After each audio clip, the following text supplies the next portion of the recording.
Hey y'all, how you doing today? CVMG coming back at you with a little bit more Panilla Saga. Now in these idle games, it's pretty much generally understood that a carry can help you progress faster than normal. A lot of the times your choice of carry can be the difference between months of progression to reach a certain point. So to help you not waste too much time, let's just go ahead and jump straight into the top 5 carries for progression on Panilla Saga. So number 5, beyond a shadow of a doubt, is going to be Delilah. Her auto attacks can bounce between enemies to deal a hefty amount of area of effect damage before spells even go out. An integral part of every fight is the beginning phase whenever everybody is building up their skill bars. Delilah provides for you the absolute highest damage output possible before those skills go out. Now she also has built-in leech that she supplies to your allies as well, so while she can carry and sustain herself, she helps your allies do the same thing. And finally, her abilities ricochet too, like you could see here. That is a lot of damage going around on the battlefield. As many of us like to put it, offense is the best defense, especially in the early game whenever you could just sort of plow through everything.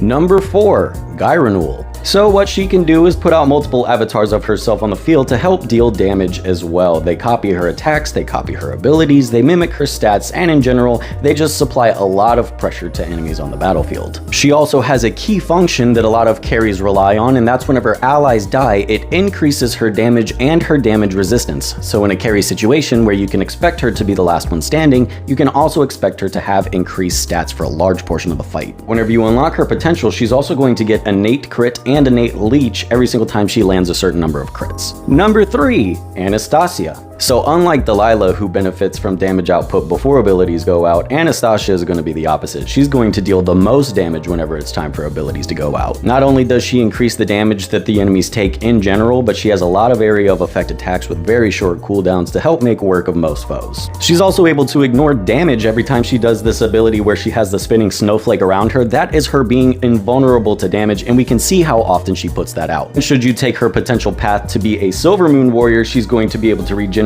a portion of her missing HP every second for 10 seconds, giving her even more layers of sustainability. Speaking of sustainability, our number 2 is going to be Moliere. This was a pretty tough decision to make, but I'll go ahead and explain to you why I set her to number 2 on the list. You can see that she adds these shields to your allies as well, so the amount of sustainability that she has is not only for herself. Those buffs that she provides do not only benefit herself, they also benefit her allies, which helps scale with her stats. So by making her your carry, you're actually benefiting everybody on your team. I think in general these idle games have the same strategies for progression, but all of the battle styles are not the same. Like in certain games like Mythic Heroes, you may have fights that last anywhere upwards to 3 minutes. In this game you also have some pretty long fights, and the HP bars don't really decrease as fast as they would in a game such as Idle Heroes. So by taking the survivability aspect of the game mechanics themselves and complementing them with this double S tier support tank, you're just going to sort of break the game and become unkillable. Honorable mention time. Our first honorable mention is going to be Teresa. She's going to be a very good carry should you have chosen to slot her,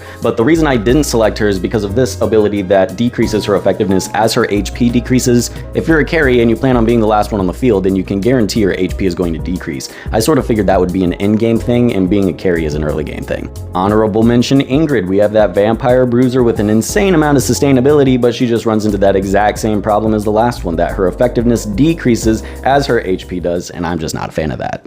And finally, the number 1 carry in Panilla Saga for progression is Hegomi. He just has chances to block incoming damage. He also absorbs incoming damage. He prevents enemies from using abilities by draining their energy intervally, and he's a tank, which gives him a little boost in the stats that help him stay on the battlefield, as well as he decreases enemy energy regeneration rate. So whenever you deploy Hegomi as your carry, he has unmatched survivability, and he prevents the enemies from even casting their skills, which is potentially the most dangerous part of progression.